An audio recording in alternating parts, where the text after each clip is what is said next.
Welcome viewers. और ऐसे में मेरे पास बहुत सारे कमेंट वगैरह आ रहे हैं कि भाई इसमें करना क्या है, इसमें आगे क्या और गिरावट हो सकती है, क्या ओएफएस जो आया है उससे डरना है, क्या इसमें बड़ी तेज़ी आने वाली है। तो सारा मैं इसके अंदर कवर करने वाला हूँ। जो लोग मेरे साथ अभी रिसेंट में जुड़े हैं उनको पता है मैं पर्टिकुलर रेलवे सेक्टर के ऊपर लगातार वीडियो वगैरह एनालिसिस शेयर कर रहा हूँ। आईएफसी के ऊपर तो मैं कर ही रहा हूँ, और आईएफसी को मैं आज से नहीं, जब भी 25-26 रुपये का आईपीओ आया था तब से कवर कर रहा हूँ। तो जो लोग पहली बार देख रहे हैं उनसे कहूँगा भाई पूरा वीडियो देखिएगा, लॉजिक समझ में आए तो वीडियो को लाइक और चैनल को सब्सक्राइब करके जरूर जाइएगा। सबसे पहले इंपॉर्टेंट डिस्क्लेमर, और जो लोग नई इन्वेस्टमेंट करना चाहते हैं तो उनको पता होना चाहिए इससे बड़ी न्यूज़ चल क्या रही है। तो गवर्नमेंट का ओएफएस आया है, ऑफर फॉर सेल, जिसमें गवर्नमेंट अपनी हिस्सेदारी बेच रही है लगभग 1 से 2% के बीच में, जो बताया गया था नोटिफिकेशन में, मैंने शेयर भी किया था। और अभी ऐसे नोटिफिकेशन और आ सकते हैं। मीन्स मैं ये नहीं कह रहा हूँ कि इमीडिएटली, क्योंकि कहीं ना कहीं जो रेगुलेटर का नियम है उसके अकॉर्डिंग जो प्रमोटर की हिस्सेदारी है वो लगभग 75% होनी चाहिए। सो अभी ये बहुत आगे है, तो हो सकता है कि नेक्स्ट ईयर फिर दोबारा से आए। ये आता रहेगा, इससे डरना नहीं है, क्योंकि जब तक वो 75 तक नहीं पहुंचाएंगे तब तक ये लोग करते रहेंगे वाला काम। तो आपको इसके लिए प्रिपेयर होकर चलना है। तो मेरे हिसाब से यहाँ तक क्लियर कि सरकार अपनी 1-2% की हिस्सेदारी बेचेगी। इसको बोलते हैं ऑफर फॉर सेल।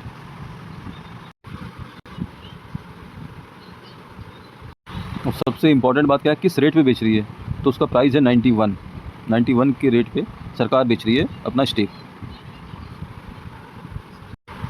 और इसको अभी लिया किसने है, तो नॉन रिटेल, मीन्स जिनकी इन्वेस्टमेंट 2 लाख से ऊपर वाली है, नॉन रिटेल वाले या जो म्यूचुअल फंड वगैरह कंपनियां होती है, बड़े बड़े इंस्टीट्यूशन, वो खरीद रहे हैं इसको। और जो इसका सब्सक्रिप्शन कह लो, ओवर सब्सक्राइब हो चुका है ये 1.86 टाइम्स। तो ये अच्छा खासा कह सकते हो इंटरेस्ट शो हो रहा है इसके अंदर 91 के ऊपर। तो 91 के ऊपर मैं आपको एक जनरल वे में बताऊँ कि मीन्स म्यूचुअल फंड इसको 91 पे खरीद रहे हैं, ठीक है। और 25 जून को इस पर जो रिटेल निवेशक है उनको ख़रीदारी का मौका मिलेगा। सो ये कोई नई चीज़ नहीं है, ये आता रहेगा। और इसी वजह से मैंने, जब ये आया था अनाउंसमेंट आने के पहले ही कह सकते हो, जब मार्केट में इसका रिएक्शन आना था उससे पहले ही मैंने वीडियो में बताया था भाई गैप डाउन खुलने वाला है 4-5%। अच्छा खासा गैप डाउन भी खुला था, उसके बाद से और नीचे भी आया है, ठीक है। तो वही कह रहा हूँ, सब्सक्राइब करके रखो, आपको टाइमली अपडेट मिला करेगा। नीचे क्यों आता भाई, सेलिंग और सप्लाई ज़्यादा हो जाएगी, तो जाहिर सी बात है नॉर्मली जो सेलिंग का प्राइस डिसाइड होता है उसके आसपास प्राइस हमेशा पहुँच जाता है लगभग मोस्ट ऑफ द टाइम। क्या हमें इसको देख के डर के बेच देना चाहिए? तो भाई आप पहले इसके फाइनेंशियल रिकॉर्ड देखो। रिवेन्यू 9% बढ़ा है, लास्ट ईयर का प्रॉफिट लगभग फ्लैट रहा है। तो मीन्स कंपनी को ना नुकसान नहीं हुआ है, बढ़ती आई है चाहे नॉर्मल आई हो, और लेकिन रिवेन्यू 9% बढ़ा है। लेकिन जो इनके मैनेजमेंट का कह सकते हो टारगेट है वो 5 लाख करोड़ का है अगले साल फाइनेंशियल ईयर 27 के लिए। भाई साहब, asset under management 5 lakh crore के, तो और बड़ी कंपनी बनने वाली है अगर ये टारगेट को अचीव करते हैं। तो जाहिर सी बात है, आउटलुक की बात कर रहा हूँ मैं, फ्यूचर में इसके अंदर क्या हो सकता है। और साथ साथ ये अलग अलग टाइप के बिजनेस कह सकते हो, मीन्स जैसे पर्टिकुलर पहले ये लोन वगैरह ही देते थे रेलवे सेक्टर की कंपनियों को, अब ये खुद ब खुद इंफ्रास्ट्रक्चर, लॉजिस्टिक्स, ऐसी कंपनियों के अंदर भी लोन वगैरह जो इनका कोर काम है वो कर रहे हैं। तो जाहिर सी बात है बिजनेस को डाइवर्सिफाइड कर रहे हैं। दूसरा, इनका जो टारगेट है एसेट्स का वो 5 लाख करोड़ है।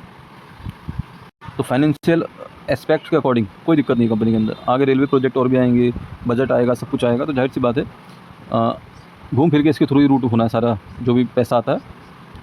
क्या इसकी वजह से क्या फ़र्क पड़ेगा शेयर की प्राइस में? देखिए, जब लिक्विडिटी ना प्रमोटर के हाथ में होती है, मान लीजिए किसी स्टॉक का प्राइस घटता बढ़ता कब है, जब उसके अंदर ज़्यादा सेलिंग और ज़्यादा बाइंग होगी। अब जब लिमिटेड स्टॉक मार्केट में रहेंगे, प्रमोटर अपने स्टॉक कह सकते हो होल्ड करके रखे हैं 80-90%, तो जाहिर सी बात है 10% ही बचा है। तो 10% के अंदर जितना सप्लाई और डिमांड जनरेट होगी उसके हिसाब से प्राइस ऊपर नीचे होता है। अब लेकिन क्या होगा, ये जो 1-2% सप्लाई बढ़ गई है मार्केट में, तो टेम्परेरी गिरावट दिख रही है, लेकिन आने वाले टाइम में इसकी वजह से उतार चढ़ाव बढ़ जाएंगे शेयर प्राइस में। मीन्स झटका कह सकते हो 6-7% बढ़ना, 7-8% डाउन होना, ये पॉसिबिलिटीज़ हो जाएंगी, क्योंकि लिक्विडिटी फिर मार्केट में आ जाएगी।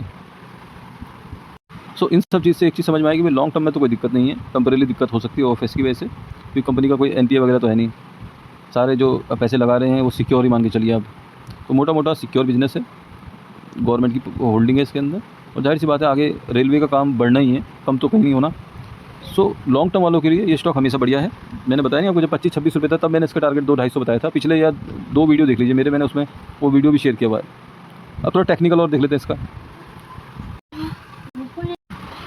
चार्ट में, समझते हैं पहले अपसाइड का क्या पॉइंट ऑफ व्यू है। तो अपसाइड का जो सिंपल बता रहा हूँ, मुझे जो इसके अंदर टारगेट दिखता है शॉर्ट टर्म के अंदर वो 113 से 115 दिखता है, ठीक है। ये जो मैंने यहाँ पर एक बॉक्स बनाया हुआ है ना बाइंग का, ये इसका टारगेट है 113 से 115। तो माइंडसेट आपको ऐसा रखना है कि भाई ये ऊपर जाएगा तो कहाँ पर जाके हमें प्रॉफिट बुक करना है, क्योंकि भाई ऐसा नहीं है कि अब इसको ले लिया तो छोड़ देना है यार। जब डिप ले तो यहाँ पर खरीदो, ऐसा भी है। तो समय समय पर प्रॉफिट बुक करना भी इंपॉर्टेंट होता है, ठीक है। सो अप साइड का आपको क्लियर हो गया कि कहाँ तक की पॉसिबिलिटीज़ है। मैं with in this financial year की बात कर रहा हूँ, और मुझे लगता है विद इन दिस फाइनेंशियल बहुत ज़्यादा टाइम बता दिया मैंने।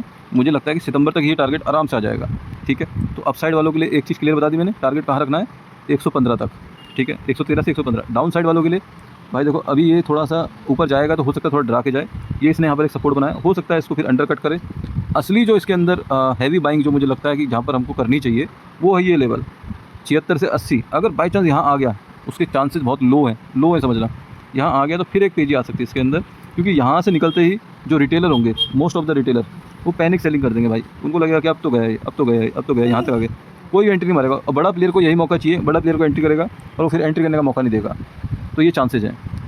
अब ये 2 लेवल ध्यान रखिए, एक तो हो गया ये वाला, इसको कट करे या इसके आसपास से घूम जाए या यहाँ से घूम जाए। थर्ड इंपॉर्टेंट लेवल है अब डाउन साइड का मैंने बता दिया। थर्ड है ये वाला, ये 92.66 के ऊपर निकले तो आप समझ लेना फिर तेज़ी के लिए तैयार हो रहा है, फिर ये ऐसे करके ऐसे जाएगा।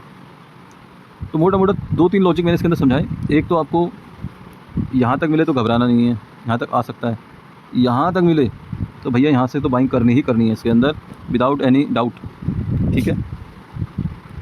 थर्ड मैंने क्या बताया, अगर मार्केट मंडे ट्यूसडे को ये इसके ऊपर आता है, इस पर्टिकुलर प्राइस के 93 के ऊपर क्लोजिंग देता है, तो फिर समझ लेना फिर इस ट्रेंड लाइन तक जाएगा, फिर हो सकता है यहाँ तक आए, फिर ऐसे करके जाए। तो ये चांसेज हैं। तो मेरे हिसाब से यहाँ तक समझ में आएगा, और कुछ भी आएगा मैं आप लोगों को अपडेट करूँगा, इसलिए कह रहा हूँ चैनल को सब्सक्राइब करके रखिए, बेल आइकन दबा के रखिए, तो आपको पता चलता रहेगा कि क्या चल रहा है। होप उम्मीद करता हूँ मैंने समझाने की कोशिश करी है, आपको क्लियर पिक्चर समझ में आएगी करना क्या है इसके अंदर। Thank you very much.